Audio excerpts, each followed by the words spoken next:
하나님 말씀 나누겠습니다. 오늘 사도행전 17장입니다. 17장.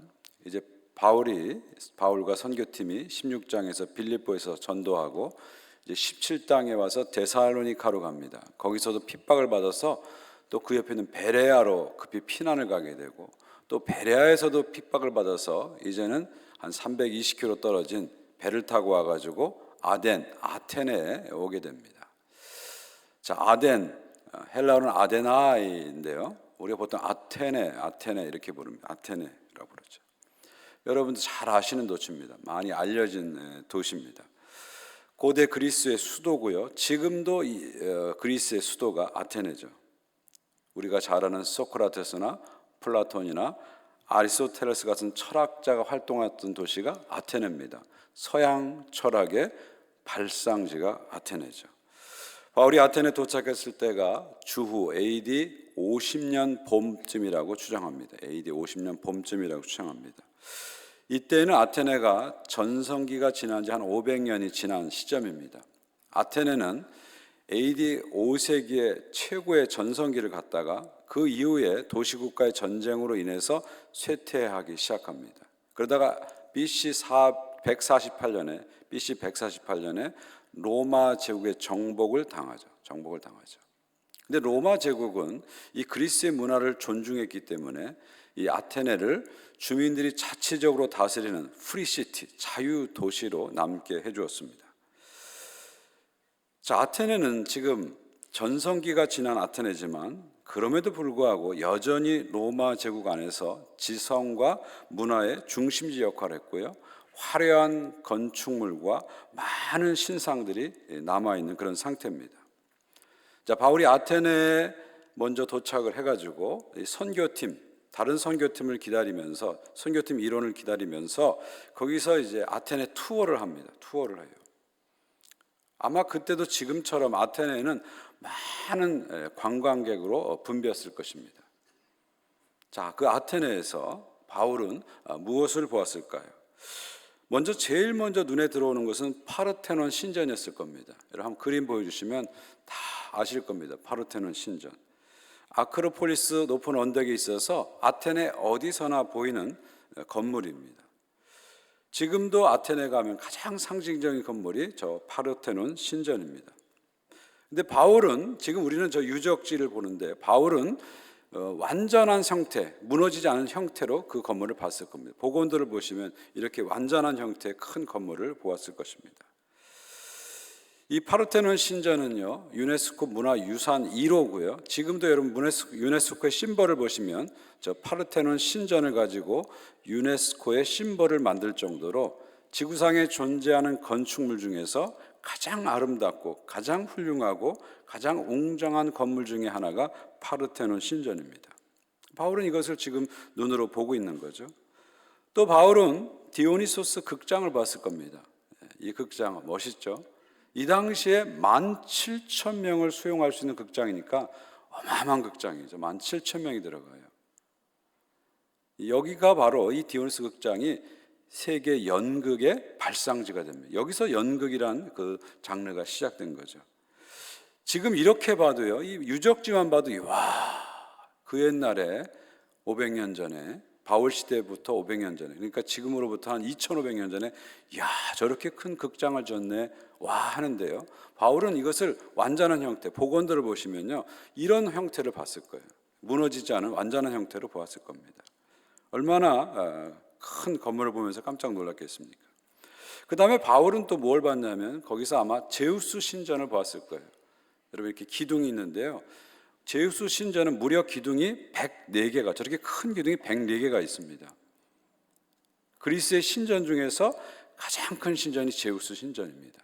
우린 저 기둥만 보는데 바울은 그때 복원들 보시면 이렇게 완전한 형태로의 제우스 신전을 보았을 겁니다. 그리고 아고라 광장을 지나고 아레오파고 언덕을 넘어서 이 거리를 걸어다니면서 수많은 신상들, 아테네에 가면 저런 많은 신상들이 있는데 저 신상들을 바울은 보았을 겁니다. 자, 저런 화려한 건물들과 거대한 신상들을 보면서 바울은 어떤 마음을 가졌을까요? 이 화려한 그리스의 문명 앞에서 저 변방 갈릴리의 목수 출신인 예수를 구원자로 전하는 선교사라온 바울은 어떤 마음을 가졌을까요? 아마 서울에 처음 온 촌놈 같은 그런 느낌을 가졌을지도 모르겠어요. 인간적으로 보면 상당히 위축되고 주눅들 수 있는 그런 상황입니다. 그런데 바울은 이 모든 것을 둘러본 다음에 어떤 반응을 보입니까? 16절 보십시오. 바울이 아덴에서 그들을 기다리다가 그 성에 우상이 가득한 것을 보고 마음에 격분하여. 선교 일행을 기다리면서 아테네를 둘러보다가 바울은 아테네 우상이 가득한 것을 보고 격분했습니다. 이 격분이라는 단어가 파룩시노인데요. 이건 그냥 분노한 게 아니라 발작적으로 분노하는 거, 파룩시노. 여기서 패럭시즘이라는, 우리 영어로 발작이란 말이 패럭시즘이잖아요. 이 패럭시즘이란 말이 여기서 나온 겁니다. 그러니까 그냥 분노한 게 아니라 발작적으로 강하게 분노한 겁니다. 그래서 오늘 한글 성경은 격분이다 이렇게 표현했습니다. 격분이다. 화려하고 웅장한 파르테논 신전, 디오니스 극장, 제우스 신전, 수많은 신상들이 아무리 화려하고 아무리 거대해도 이것은 우상이고 아무리 화려한 건물도 결국 우상을 모시는 집이라는 그 본질을 바울은 간파한 거죠. 보이는 것만 본 게 아니라 보이는 것 뒤에 있는 보이지 않는 것을 바울은 본 것입니다. 화려한 그리스 문명 뒤에 있는 우상들을 바울은 본 거죠. 하나님의 형상으로 창조된 존엄한 인간이 돌로 만든 우상을 신이라고 섬기면서 거기에 제사하고 절하는 모습을 보면서 바울은 강한 분노를 느낀 것이죠. 그러니까 바울은 뭐예요? 화려한 문명 뒤에 있는 문명의 민낯을 본 겁니다. 민낯을 본 거예요. 화려한 화장으로 덮여진 그 뒤에 있는 민낯을 본 겁니다. 화려한 조명으로 비춰진 그 뒤에 있는 민낯을 본 거예요. 근사한 포장으로 쌓여진 그 뒤에 있는 문명의 민낯, 도시의 영적인 민낯을 바울은 본 것이죠. 그래서 거기서 주눅들지 않고 위축하지 않고요, 오히려 분노한 것입니다. 오늘 우리들도 마찬가지입니다. 우린 날마다 토론토를 다니면서, 여러분의 도시를 다니면서 화려하고 거대한 도시의 문명을 보게 됩니다. 그 앞에 서게 되면 때로 그리스도인으로서 우리는 위축되고 주눅들 때가 있습니다. 그래서 우리가 세상에서 우리가 가진 복음을 부끄러워할 때도 있습니다. 그러나 우리가 그 가운데서 세상의 민낯을 보기 시작한다면, 권력의 민낯을 보기 시작한다면, 부의 민낯을 보기 시작한다면, 성공의 민낯을 보기 시작한다면, 문명의 민낯을 보기 시작한다면 우리는 주눅들지 않게 돼요. 당당하게 됩니다. 그 화려함 뒤에 있는 사람들의 어리석음과 사람들의 무지함을 보기 시작한다면, 그 욕망을 보기 시작한다면 우리는 절대로 주눅들지 않고요, 내가 가진 복음을 확신하면서 복음을 전할 수 있습니다. 여러분, 우리 크리스찬들은요, 보이는 것만 봐서는 안 됩니다. 보이지 않는 것, 그 보이는 것 뒤에 있는 보이지 않는 것을 항상 볼 수 있어야 됩니다. 그래서 문명의 민낯을 보고 오히려 내가 가진 복음이 더 확실하구나, 나는 적어도 우상을 섬기지 않고 참 하나님을 믿고 예수를 통해서 알고 섬기겠구나, 당당함을 가지게 되는 거죠. 자, 이렇게 우상을 보고 격분한 바울은 어떻게 했나요? 그 다음에 어떻게 했나요? 망치를 들고 가서 막 파르테논 신전 기둥을 막 부수고 길거리 가서 예수 천당 불신죄역 막 외쳤을까요? 아니면 밤에 몰래 가서 빨간 페인트를 가지고 와서 신상에다 X표를 막 하고 다녔을까요? 아니면 제우스 신전에 가서 영적 전쟁을 한다면서 땅 밟기 기도를 막 했을까요? 바울은 그렇게 하지 않았습니다. 바울은 그 정도로 몰지각한 사람이 아닙니다. 시민적 교양을 가진 문명인입니다. 헬라 문화와 철학에 아주 정통한 문명인입니다. 자, 이 분노를 가지고 바울은 어떻게 했을까요? 17절 보십시오. 회당에서는 유대인과 경건한 사람들과 또 장터에서는 날마다 만나는 사람들과 변론하니. 자, 회당에 가서는 유대인과 유대교를 믿는 이방인, 이를 경건한 사람이라고 합니다. God fearer, 경건한 사람들과 변론을 했다 그랬어요. 그리고 장터에서는, 광장에서는 아테네 사람들과 변론을 했다 그랬습니다. 이 변론하다는 단어가 헬라어로 디알레고마입니다. 디알레고마. 여기서 영어에 다이알로그가 온 거예요. 다이알로그가 온 겁니다. 무슨 얘기입니까? 회당에서는 유대인과 다이알로그 한 거예요. 대화를 한 겁니다. 길거리에서는 아테네 사람들과 다이알로그, 대화를 한 겁니다. 여러분, 대화라는 것은요, 상대를 인정할 때 대화가 되는 거예요. 상대를 인정하지 않으면 투쟁이 되고 싸움이 되는 거예요. 상대를 인정할 때 대화가 되는 거죠. 바울은 문명의 민낯을 보고 격분했지만 경거망동하지 않고요, 상대의 문화와 배경을 인정하고 다이알로그, 대화를 한 거죠. 여기 장터란 말이 나오는데 헬라 원문에는 아고라라고 있어요. 아고라. 여러분 많이 들어보셨어요? 아고라. 이 아고라는 광장입니다. 광장.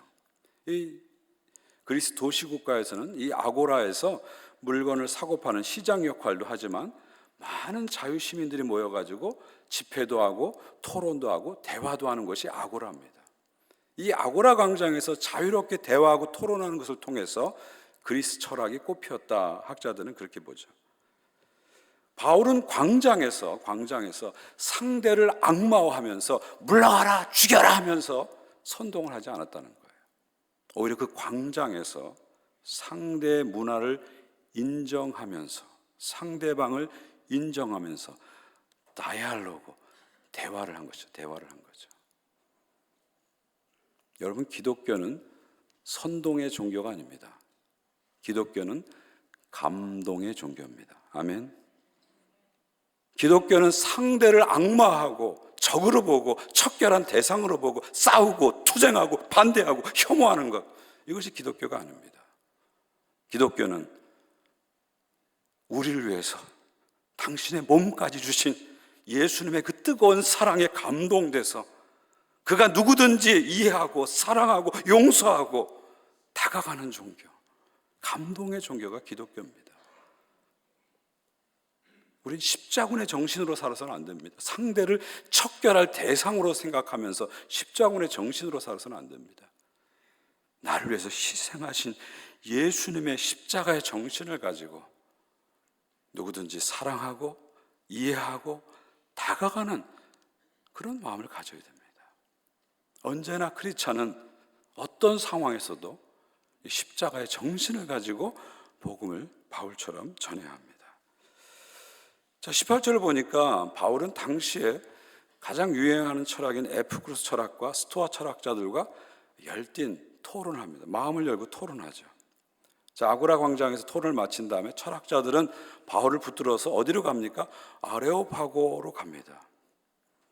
이 아레오파고스인데요. 아레오파고는 어떤 곳이냐면 일종의 재판소 역할을 하는, 재판소, 법정 역할을 합니다. 그러니까 아테네의 모든 것을 최종 판결해주는 일종의 헌법재판소다. 오늘날로 헌법재판소 같은 것이죠.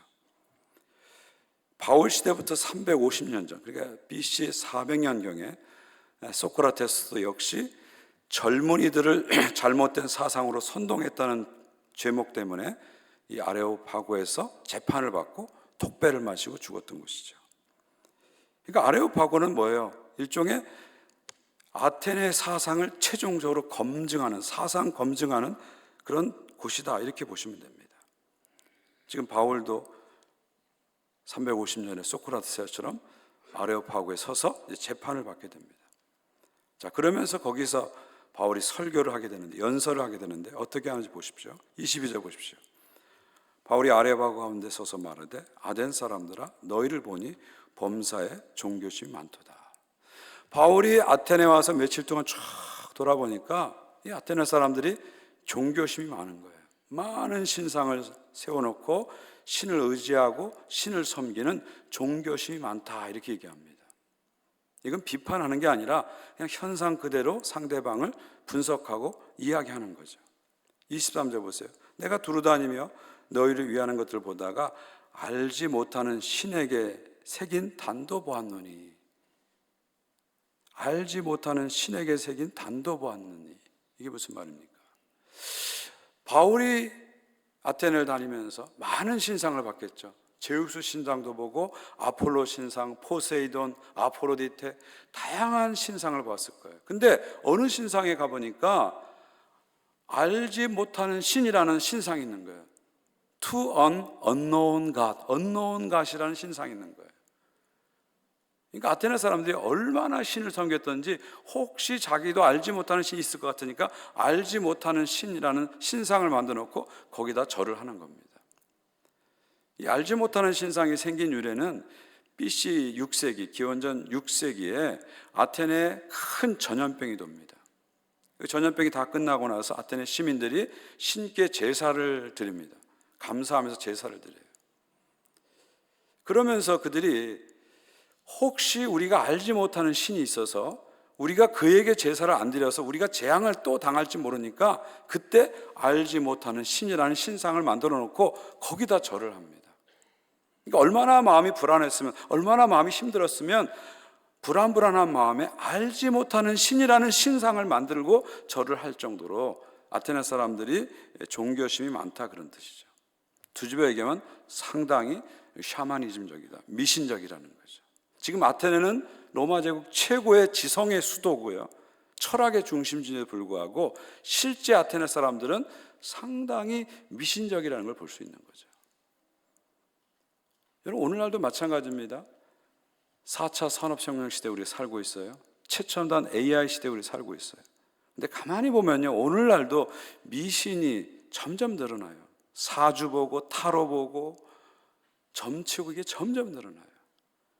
제가 이번에 한국에 가보니까요, 대학로나 또 경리단길, 이태원의 경리단길, 젊은이들이 많이 가는 거리인데 가보니까 사주, 타로, 점집이 얼마나 많은지 몰라요. 또 경주에 가면 이제 요즘 뜨는 거리 중에 하나 황리단길이 있는데 거기도 카페 숫자만큼 또 점집이 많더라고요. 타로, 사주, 점집이 얼마나 많은지 몰라요. 이게 무슨 얘기예요? 거기 누가 가겠어요? 나이 많은 분들이 가는 게 아니에요. 20, 30대 젊은 사람들이 사주 보고 타로 보고 점 보러 간다는 거예요. 지금 오늘 시대가요, 우리가 코로나라는 전대미문의 위기를 겪었잖아요. 바로 이어서 기후위기라는 정말 한 번도 겪지 못한 기후위기라는 엄청난 위기를 겪었어요. 거기다가 우크라이나 전쟁을 시작으로 해서 계속되는 전쟁이 되고 있어요.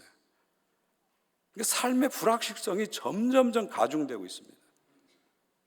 그러다 보니까 사람들이 자꾸 종교적으로 가는 거예요. 근데 좋은 쪽으로 종교적으로 가는 게 아니라 미신적으로 자꾸 가는 겁니다.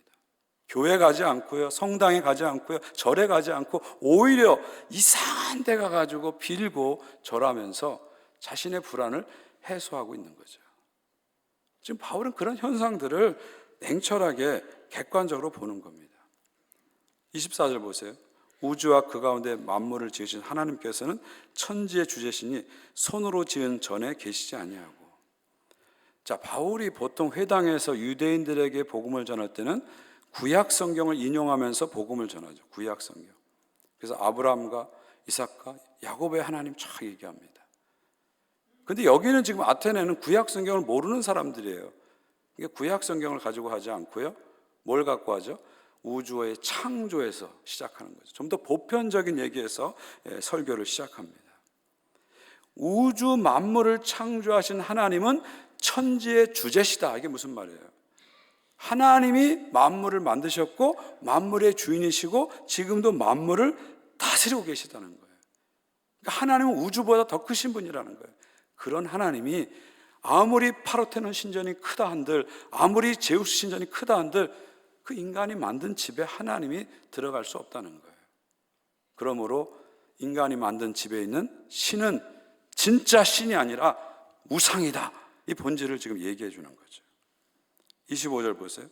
또 무엇이 부족한 것처럼 사람의 손으로 섬김을 받은 것이 아니니 이는 만민에게 생명과 호흡과 만물을 친히 주심이니라.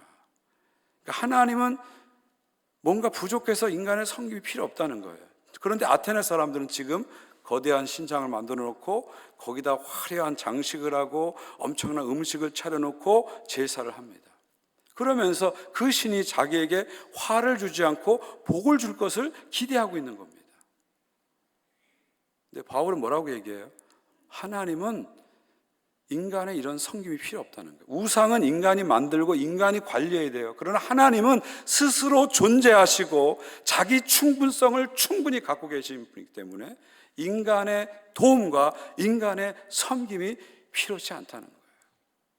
하나님에게 이런 제물이나 제사가 필요치 않다는 거예요. 물론 구약 성경 보면은 하나님께 이스라엘 백성들이 제물을 드리고 제사를 드립니다.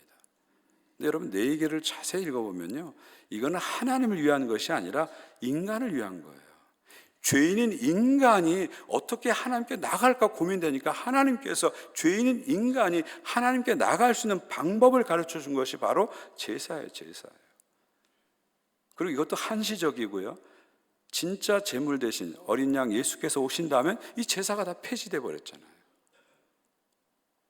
아테네 사람들은 참신을 모르니까 인간의 손으로 만든 신에게 인간의 섬김을 통해서 화를 면하고 복을 받는 그런 종교적 행위를 하고 있는데, 하나님은 우주 만물을 만드셨기 때문에 스스로 존재하는 분이기 때문에 인간의 섬김이 필요 없다는 겁니다. 여기서 우상과 참 하나님의 차이가 뭔지를 전곡을 꽉 찔러가지고 지금 바울이 치고 들어가는 거예요. 치고 들어가는 거예요. 26절을 보세요. 인류의 모든 족속을 한 혈통으로 만드사 온 땅에 살게 하시고 그들의 연대를 정하시며 거주의 경계를 한정하시니, 하나님이 인간을 다 만드셨다는 거예요. 우상은 인간이 만든 신이에요. 근데 성경은 인간이 하나님 만든 게 아니라 하나님께서 태초에 인간을 만드셨다 선포하는 겁니다. 27절 보십시오. 이는 사람으로 혹 하나님을 더듬어 찾아 발견하게 하려 하심이로되 그는 우리 각 사람에게 멀리 계시지 아니하도다. 인간을 만드신 하나님께서는 인간이 하나님을 찾을 수 있도록 도처에 흔적을 남겨놓으셨다는 거예요. 그래서 인간이 그 흔적을 보면서 참 하나님께 나오도록 하나님 만드셨다는 거예요. 이런 봄이 지나면 여름이 오고요, 여름이 지나면 이렇게 아름다운 가을이 옵니다. 그리고 가을이 지나면 겨울이 오죠. 한치 오차도 없이 매년마다 사계절을 맞이하는 우리들이 어떤 생각을 갖게 되죠? 아, 이 전체를 관장하는 분이 계시겠구나, 그분이 하나님이시겠구나 하면서 하나님의 손길을 더듬어 찾게 되죠.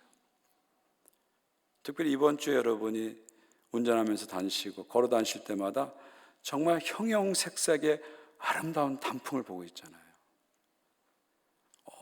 작년에 이어서 올해에도 어김없이 하나님께서 온 세상을 형형색색 다채롭게 물들이신 모습을 보면서 때를 따라 모든 것을 아름답게 하시는 하나님의 오묘한 손길을 우리는 느끼게 되잖아요. 하나님은 이 모든 자연 만물을 통해서 하나님을 더듬어 찾아오도록 만들었는데 인간들이 참 하나님을 찾아오지 않고 우상으로 빠졌다는 거예요. 우상으로 빠졌다는 거죠. 28절 보십시오. 이제 본격적 성령에 들어갑니다. 우리가 그를 힘입어 살며 기동하며 존재하느니라. 너희 시인 중에 어떤 사람의 말과 같이 우리가 그의 소생이라 하니라. 자, 28절에서는 재밌는 건 뭐냐면 사도 바울이 헬라의 문학을 가지고 설교를 이제 하기 시작합니다. 회당에서는 구약 성경을 인용하면서 설교했어요. 왜냐하면 그들은 구약 성경의 배경이 있기 때문에. 근데 아테네에서는 헬라 문학을 인용해서 설교하는 것을 볼 수가 있습니다. 여기서 그를 힘입어 살며 기동하며 존재하느냐, 이것은 주전 6세기의 크레타 시인 에피메니데스의 유명한 시를 인용하는 거죠. 인간은 신에 의해서 창조됐기 때문에 신을 힘입어서 움직이고 존재한다, 그런 얘기죠. 그 다음에 우리는 그의 소생이라, 이것은 주전 3세기의 길리기아의 시인인 아라투스의 시입니다. 결국 인간은 신의 소생이다, 신에 의해서 만들어졌다, 그런 얘기죠. 그러니까 회당에서 구약 성경을 인용했던 바울은 아테네에서는 헬라 문학, 인문학을 동원해 가지고 전도의 접촉점을 만드는 겁니다. 전도점을 만드는 거죠. 대상에 따라 다른 접근법으로 가는 거죠. 이게 바울의 신크로시스라는 유명한 전도 전략입니다. 유대인에게는 유대인이 되고 헬라인에게는 헬라인이 되는 그런 방식이죠. 29절 보십시오. 이와 같이 하나님의 소생이 되었은즉 하나님을 금이나 은이나 돌에나 사람의 기술과 고안으로 새긴 것들과 같이 여길 것이 아니니라. 자, 이제 바울의 설교의 결론이 다 왔습니다. 하나님이 인간을 만드셨다는 거예요. 그래서 인간은 하나님의 소생, 하나님의 자녀이기 때문에 그런 인간이 자신의 손으로 만든 금이나 은이나 돌이나 나무로 만든 것을 신이라고 섬기는 것은 어리석고 말이 안 된다는 거예요.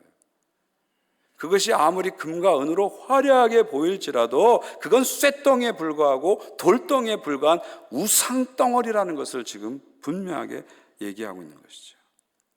그러면서 아테네 사람들에게 헛된 우상을 버리고 이제 참된 창조주 하나님께 돌아오라 촉구하는 거죠. 30절 보십시오. 알지 못한 시대에는 하나님이 관가하셨으나 이제는 어디든지 사람에게 명하사 회개하라 하셨으니, 인간이 무지해서 하나님을 알지 못했을 때는 하나님이 관가하셨다, 용서하시는 거예요. 몰라서 그러니까 용서하신다는 거예요. 그러나 이제는 명명백백하게 하나님의 계시가 나타났기 때문에 이제는 용서가 되지 않고 심판을 받게 된다 선포하죠. 마지막 31절입니다. 오늘 말씀의 결론이고 핵심인데 한번 같이 읽겠습니다. 시작. 이는 정하신 사람으로 하여금 천하를 공의로 심판한 날을 작정하시고 이에 그를 죽은 자 가운데서 다시 살신 것으로 모든 사람에게 믿을 만한 증거를 주셨음이라 하니라. 마지막 바울 아테네 설교의 결론입니다. 이는 정하신 사람으로 하여금, 여기서 정하신 사람은 누굴 말할까요? 예수님 말하죠. 하나님께서 구원자로 정하셔서 인간을 구원하기 위해서 보내신, 인간의 몸으로 입고 보내신 예수 그리스도, 그분을 말합니다. 그분이 이 땅에 오셔서 인간의 죄를 위해서 하나님의 어린 양으로, 희생양으로 십자가에 죽으심으로 우리 모든 죄를 사해 주시고 우리를 하나님의 자녀로 받아들이셨습니다. 그리고 그분께서 다시 살아나서, 다시 살라서 부활하셔서 우리에게 영생과 하나님 나라를 선물로 주셨습니다. 이제 예수님의 십자가 부활은 하나님의 살아계심과 하나님의 사랑하심과 하나님의 구원하심의 확실한 증거입니다. 할렐루야. 이렇게 명백한 증거가 드러났음에도 불구하고 이제부터 예수를 통해서 참 하나님께 나오지 않는다면 그 자체가 죄가 되고 그 자체가 심판이 된다, 그런 말이죠. 예수를 믿지 않는 것이 심판의 이유가 되고 심판의 근거가 된다, 그런 말입니다. 그러므로 이제부터 누구든지 구원을 받으려면 회개하고 우상을 숭배한 걸 회개하고 예수 그리스도를 통해서 참 하나님께 나와야 한다. 이것이 바울의 설교의 마지막 결론입니다. 이렇게 해서 바울의 설교가 끝납니다. 결과는 어떻게 됐을까요? 다른 지역과 달리 폭발적 반응이 나오진 않았습니다. 심지어 어떤 사람들은 바울의 설교를 조롱까지 했습니다. 마지막 34절 보니까 몇 사람만 예수를 믿었다고 했습니다. 어떤 성경학자들은 아테네에서 바울의 선교가 이 결신자가 너무 적기 때문에 이 실패한 선교다, 그렇게 얘기합니다. 또 어떤 성경학자들은 바울이 너무 철학적으로 복음을 전해서 실패했다, 그렇게 얘기합니다. 과연 그럴까요? 저는 여기에 동의하지 않습니다.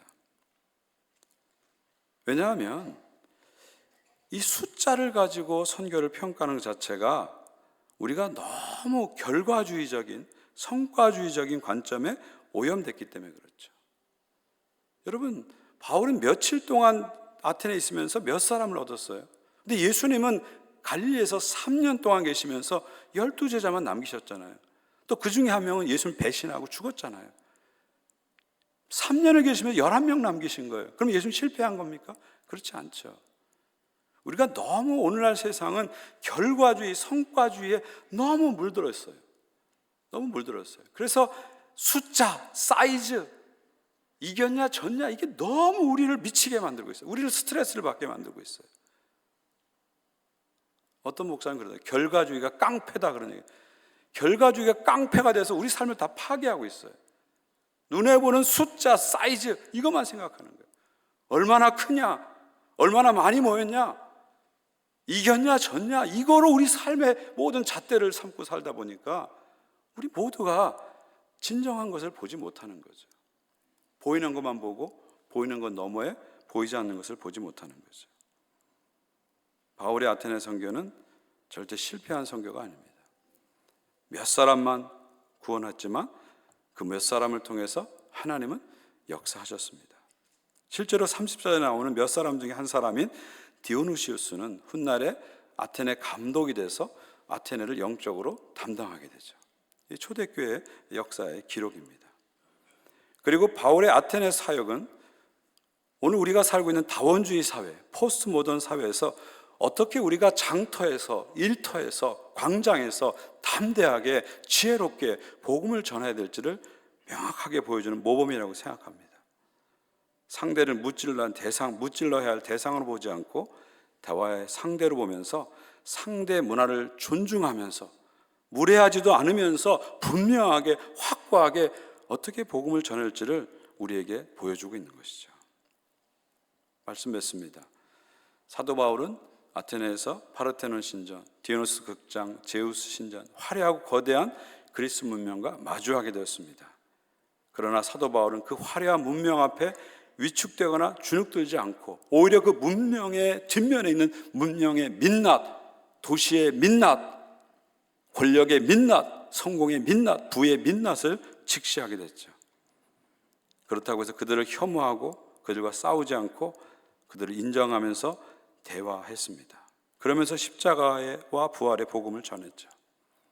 상대방을 무찌르려는 십자군의 정신이 아니라 상대방을 이해하고 설득하고 사랑하는 십자가의 정신으로 바울은 나갔습니다.